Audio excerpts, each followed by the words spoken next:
नमस्कार। म यहाँहरूलाई आज एभोकाडोको बारेमा केही जानकारी गराउँछु। यहाँले एभोकाडो रोप्दै हुनुहुन्छ भने ग्राफ्टेड बिरुवा भनेर ग्राफ्टेडको पछि नलाग्नु होला। ग्राफ्टेड बिरुवा धेरै लामो समयसम्म टिक्दैन। यहाँले बिजु बिरुवा रोप्दा कम्तीमा यो साइजको अथवा 2 फिट साइजको बिरुवा रोप्नुभयो भने हुन्छ। बिरुवा रोप्दा कतिमा रोप्ने भन्ने लाग्न सक्छ। यहाँले 5 मिटर अथवा 15 फिटको अन्तरमा खाडल खन्ने, त्यो खाडलमा प्रशस्त मलहरू, कम्पोस्ट मल, भर्मी कम्पोस्ट, पोटासियम लगायतका सबै खाद्य तत्त्वहरू त्यो खाडलमा हाल्ने र यो बिरुवा चाहिँ जेठ 15 देखि असार 15 सम्म यहाँहरूले रोप्न सक्नुहुन्छ। यसलाई पोलिब्यागै चाहिन्छ भन्ने छैन, ओपन बिरुवा पनि रोप्न सक्नुहुन्छ।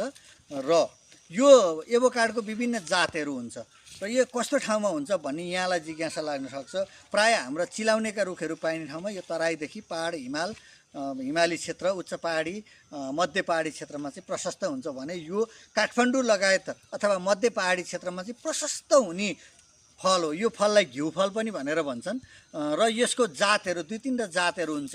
हाइस लगायतका धेरैवटा जात हुन्छन्। राम्रो जातहरू छनौट गरेर यहाँले लगाउन सक्नुहुन्छ।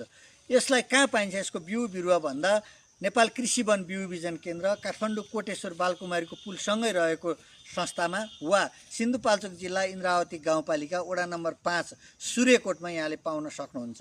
यहाँले 98 511 59 630 मा सम्पर्क गर्न सक्नुहुन्छ भने 98 0 123 7731 मा यहाँले चाहिँ सम्पर्क गरेर आफूलाई आवश्यक पर्ने बिरुवाहरू मगाउन सक्नुहुन्छ। र आजै बुक गर्नुहोला, हामीसँग बिरुवा सीमित छ। यहाँहरूलाई मैले यति जानकारी गराएँ। हस्त नमस्कार।